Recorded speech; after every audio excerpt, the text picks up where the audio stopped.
eu convido você, querido ouvinte, para pegar as Escrituras Sagradas e nós estudarmos o tema. Qual tema? As Escrituras Sagradas. 2 Timóteo 3,16. Toda Escritura, divinamente inspirada, é proveitosa para ensinar, para redarguir, para corrigir, para instruir em justiça, para que o homem de Deus seja perfeito e perfeitamente instruído para toda a boa obra.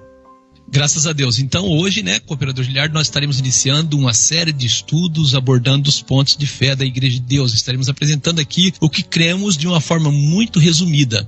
Então hoje nós estaremos trazendo o primeiro ponto de fé, as Sagradas Escrituras. E como bem foi lido, diz que as Escrituras divinamente inspiradas é proveitosa para ensinar, para redarguir, para corrigir, para instruir em justiça, para que o homem de Deus seja perfeito e perfeitamente instruído para toda boa obra. Então, baseado no texto que eu acabo de ler, ou nós acabamos de ler, podemos responder a pergunta inicial.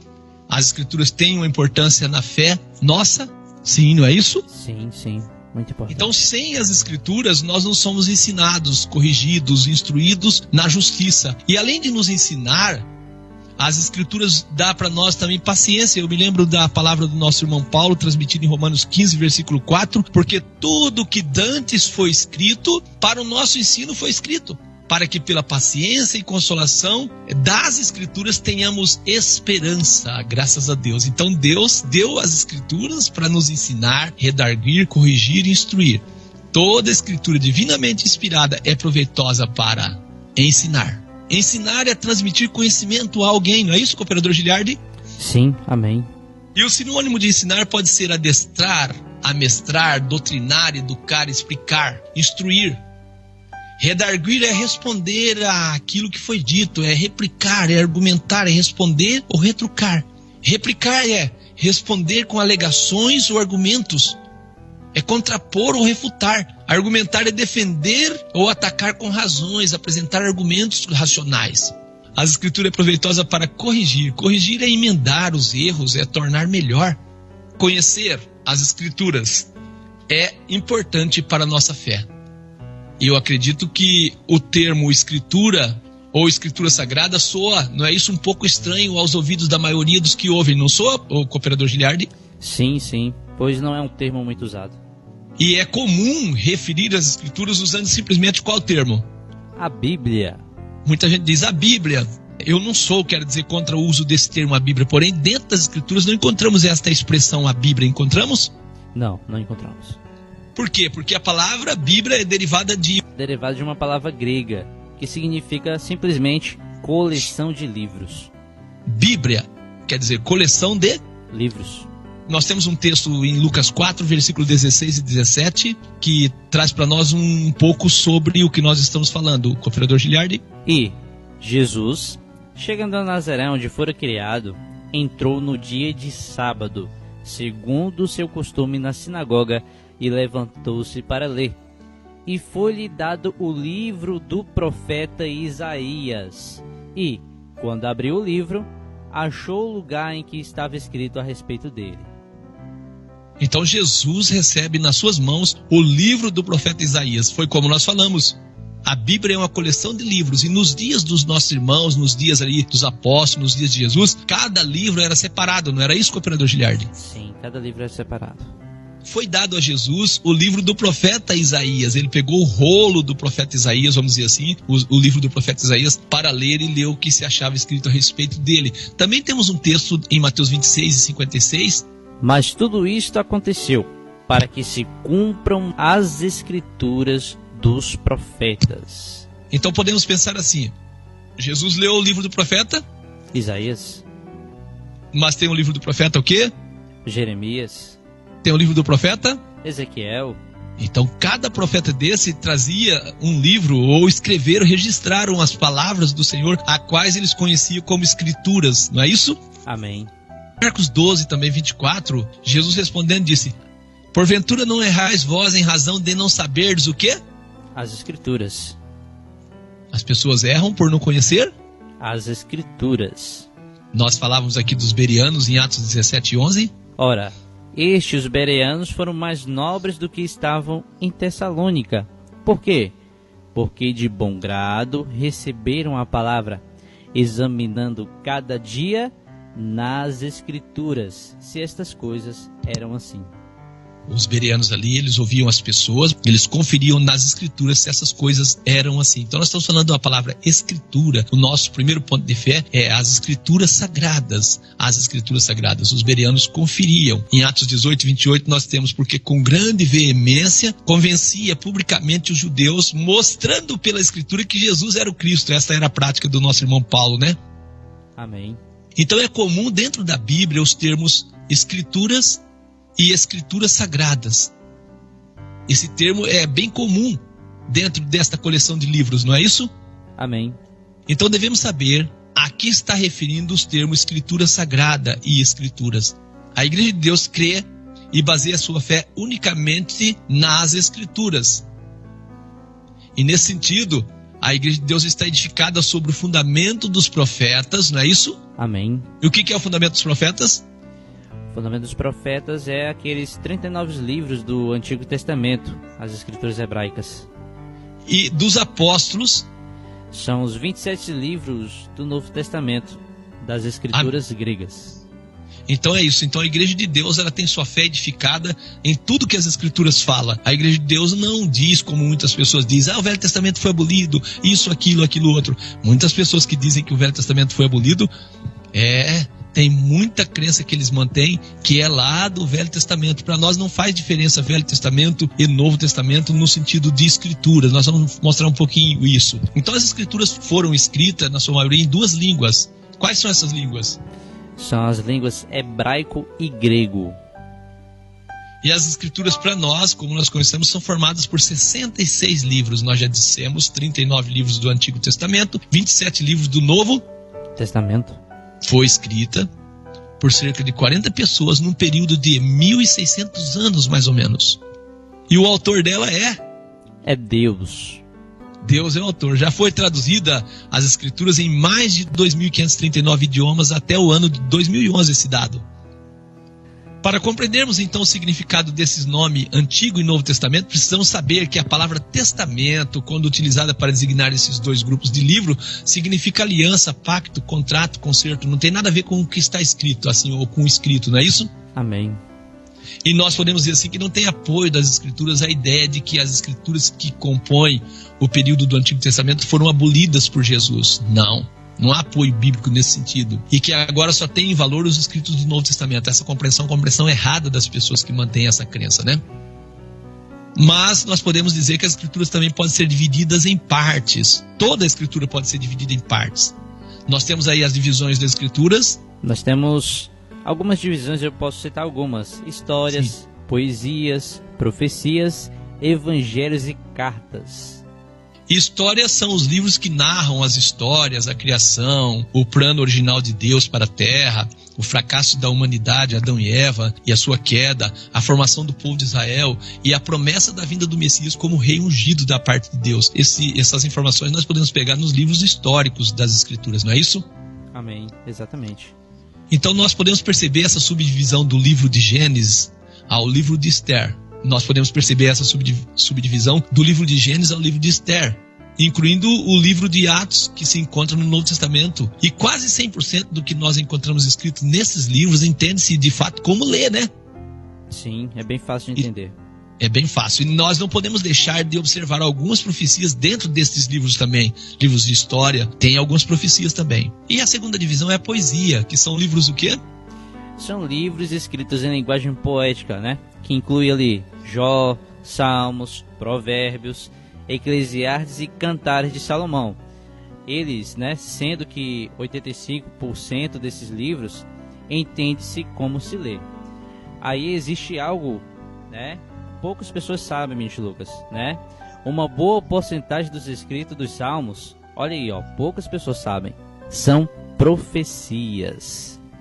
É isso. Muita gente lê os Salmos e acha que os Salmos são livros poéticos, né? Não, são profecias. E muitas delas profecias messiânicas, não é isso?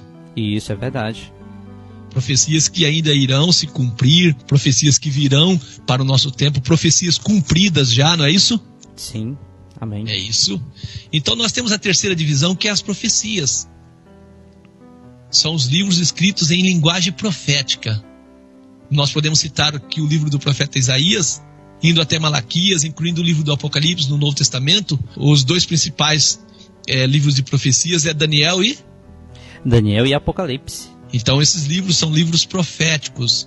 Cremos que a profecia foi escrita por homens santos, inspirados pelo Espírito Santo do nosso Deus, como o nosso irmão Pedro registrou em 2 Pedro 1, 19 ao 21. Ele manda nós ficarmos firmes na palavra de quem? Ele disse a gente ficar firme nas palavras dos profetas, a qual bem fazeis em estar atentos, né? Verso 19, como a luz que alumia em lugar escuro até que o dia amanheça e a estrela da alva apareça em vossos corações. Graças a Deus. Sabendo primeiramente isso, que nenhuma profecia da Escritura é de particular interpretação. É aqui que muita gente erra, não é? Sim. Por quê? Porque a profecia nunca foi produzida por vontade de homem algum, mas os homens santos de Deus falaram inspirados pelo Espírito Santo. Amém? Já encontrei pessoas dizendo assim, a Bíblia foi escrita por homens. E de fato foi escrito por homens. Homens o quê? Inspirados. Homens santos? Sim. Homens inspirados pelo Espírito do próprio Deus. E a prova disso é que as Escrituras não é um livro bajulador. Ela é bajulador? Não, de maneira Ela é bajuladora dos homens? Não. Ela mostra o erro. Ela fala contra a natureza pecaminosa dos homens, não é isso? Sim. Ela ensina os homens a ser perfeito diante de Deus. Ela corrige. Então, de fato, foram homens diferentes da grande maioria dos homens, não é isso? Sim. Eu acho interessante notar que dos livros proféticos, 95% do que está escrito não entende como ler. Verdade. Os livros proféticos, ele exige de nós um conhecimento das Escrituras para que ele seja interpretado de forma correta. E aí faz sentido as palavras de Jesus que diz, errais em não conhecer o quê? As Escrituras e nem o poder de Deus. Por que erram? Porque não conhecem as Escrituras. Nos dias de Jesus, quando Jesus veio, a nação de Israel recusou ele como Messias por não conhecer o quê? As Escrituras. Então nós somos convidados a buscar nas Escrituras, a conhecer as Escrituras para não errarmos e não sermos enganados. Eu digo, já falei isso, que a humanidade está sendo preparada para o maior engano da história, que é recepcionar Jesus como anticristo. Aí muita gente diz, não, como que não se você espera Jesus para ser levado para o céu e ele não vem para te levar para o céu? Então quando ele voltar e implantar o governo dele aqui na terra, a humanidade vai para cima dele, vai enfrentar ele. E está escrito isso no Apocalipse, que os reis da terra e os seus exércitos lutarão contra o Cordeiro, não está escrito? Sim, está escrito. Então, infelizmente, eu quero dizer para você que está nos ouvindo, fique atento às Escrituras para você não ser enganado. O povo de Israel, eles tinham e almejavam pela vinda do Messias, pelo nascimento do Messias, mas quando o Messias veio, eles não aceitaram ele como Messias por falta de conhecimento das Escrituras e das profecias. Para entender as profecias, eu já disse, precisamos seguir alguns princípios. Primeiro, o primeiro princípio é a Bíblia explica-se por si mesma, não é isso? Sim. Então ela própria vai explicar ela. E o segundo, nenhuma profecia de particular o quê? Elucidação.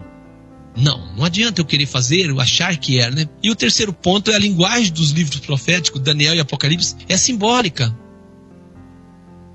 É simbólica, então nós temos que procurar dentro das próprias Escrituras o sentido para a interpretação dela.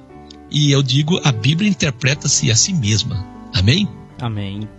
Eu me lembro das palavras do nosso irmão, o profeta Isaías, no capítulo 28, 10, ele diz o quê? Porque é preceito sobre preceito, preceito e mais preceito, regra sobre regra, regra e mais regra, um pouco aqui, um pouco ali.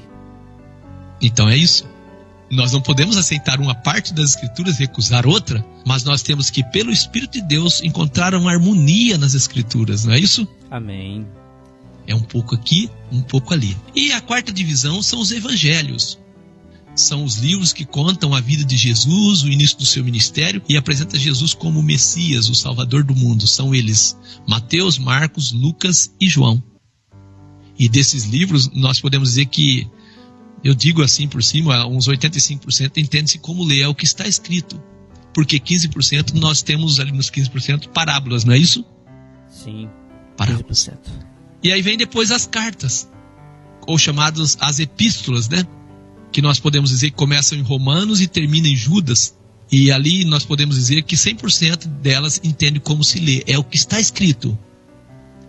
Não é outra coisa, é o que está escrito. Nós cremos que nas Escrituras Sagradas temos toda a orientação de fé, cujos ensinos contêm a completa revelação do plano da salvação e a vontade de Deus para os homens, para com o homem. Amém? Graças a Deus, né? Nós estamos trazendo para os nossos ouvintes os pontos de fé da Igreja de Deus, uma série que nós estamos gravando, vamos fazer, e hoje estamos trazendo o primeiro ponto de fé, as Sagradas Escrituras. Nós temos um texto em 2 Timóteo 3, versículo 13 ao 17, que diz: Mas os homens maus e enganadores irão de mal a pior, enganando e sendo enganados. Tu, porém, permanece naquilo que aprendeste e de que foste inteirado, sabendo de quem o tens aprendido, e que desde a tua meninice sabe as Sagradas Escrituras, que podem fazer-te sábio para a salvação, pela fé que há em Cristo Jesus. Toda Escritura divinamente inspirada é proveitosa para ensinar, para redarguir, para corrigir, para instruir em justiça, para que o homem de Deus seja perfeito e perfeitamente instruído para toda boa obra. Então as Escrituras, elas podem fazer-nos sábios para a salvação pela fé em Jesus Cristo. Graças a Deus. Então foi dito por nosso irmão Paulo, ou nosso irmão Timóteo, que ele sabia as palavras que podia fazer ele sábio para a salvação. Então as Escrituras podem nos fazer sábios para a salvação. Cremos que as Escrituras Sagradas é a própria verdade e permanece para sempre. Salmo 119, versículo 160 diz: a tua palavra é a verdade desde o princípio, e cada um dos teus juízos dura para sempre. E Jesus disse que nós somos santificados por quê? Na tua verdade. João 17, 17. Ele diz assim: santifica-os na tua verdade, a tua palavra é a verdade. Eu creio que não há dúvida de que a palavra é a verdade, a palavra de Deus. Nós temos também o registro do nosso irmão Pedro em 1 Pedro 1, 23. Sendo de novo gerados, não de semente corruptível, mas da incorruptível, pela palavra de Deus, viva e que permanece para sempre. Então a palavra de Deus nos gera de novo, faz nós termos um novo nascimento, não é isso? Sim. Nosso irmão Paulo, escrevendo em 2 Timóteo 3, versículo 15 a 17, ele diz que é útil para o ensino, a palavra, para a correção, a fim de que o homem de Deus seja perfeito e útil para toda boa obra. E útil para toda boa obra. Eu quero finalizar com 2 conselhos àquelas pessoas que gostam de estudar as Escrituras. Amém. 2 conselhos. Esteja disposto a admitir e mudar quando estiver errado, mesmo que isso signifique abrir mão de uma antiga crença ou tradição. Se você conseguir aplicar com sucesso esse princípio único, você estará muito à frente na busca da verdade espiritual. Sim. Amém. E o outro conselho é: se algo parece confuso ou mesmo contraditório, deixe as Escrituras lançar luz sobre o que você acha difícil de entender. As Escrituras não se contradizem, elas se completam. Elas se completam. Além disso, para compreender corretamente um versículo das Escrituras, você não deve impor o seu próprio ponto de vista sobre o versículo. Não. Em vez disso, use o contexto e outras Escrituras relevantes para encontrar o significado correto daquilo que você está lendo. Amém. Esse é o nosso conselho. E no próximo estudo, então, nós estaremos trazendo o tema, o segundo ponto de fé, o Pai e Criador, o nosso Deus. Graças a Deus por isso. Amém. Nesse instante passo aí a oportunidade para o ministro Lucas finalizar o programa. Nós estaremos então orando ao nosso Deus e você pode estar fazendo contato com os nossos aplicativos aí, com os nossos contatos, entrando em contato para conhecer mais sobre a fé que uma vez foi dada aos santos, essa fé que tem poder de salvar, que pode santificar as pessoas na verdade. E nosso Senhor Jesus disse que a verdade tem poder de libertar. Vamos orar em nome de Jesus. Amém. Querido e eterno Pai, Deus e Pai do nosso Senhor e Salvador Jesus, o Cristo, Mais uma vez te agradecemos por mais um programa que apresentamos, ó Pai, pela oportunidade de conferenciarmos um pouco daquilo que as Escrituras nos traz, por termos, ó Deus, a certeza que o Senhor, ó Deus, que durante todo o tempo da história deste mundo, esteve orientando os teus servos, os profetas, esteve orientando o teu povo para que tivesse uma fé que pudesse de fato santificar. Nós agradecemos ao Senhor pela compreensão que o Senhor tem dado a cada um de nós. Pedimos que o Espírito do Senhor, ó grande Deus, possa, ó Deus, que convencer outras pessoas, convencendo-nos, santificando por meio da tua verdade, para que a palavra do Senhor, ó Deus, que possa chegar a outros e outros corações, que o Senhor possa despertar aqueles, ó Deus, que estão em contato com tua palavra, que muitas vezes, ó Deus, querido, foram tocados por teu Espírito, mas não encontram forças para reagir, para mudar. Dê graça, auxilia, dê meios e condições para que as pessoas possam, Deus querido, por meio do teu Espírito, aceitarem a verdade da tua palavra. Nós oramos nesse momento por cada ouvinte do programa, oramos por aqueles que estão enfermos, estendo suas mãos de misericórdia, restaurando a saúde de cada um. Oramos por aqueles, ó Deus querido, que muitas vezes não têm fé, ó Deus, que falta fé, que o Senhor possa mover uma fé salvadora no coração de cada um. Oramos pelos lares, pelas famílias, para que haja paz, ó Deus querido. Oramos nesse momento também, ó Deus querido, que haja paz também, ó Deus querido, em cada coração para recepcionar a tua palavra, Senhor.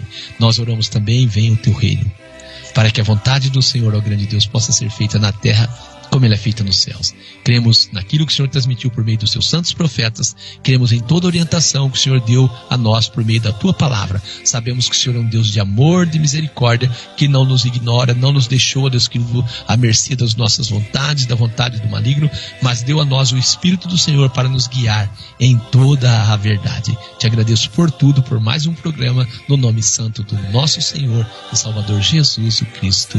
Amém, amém.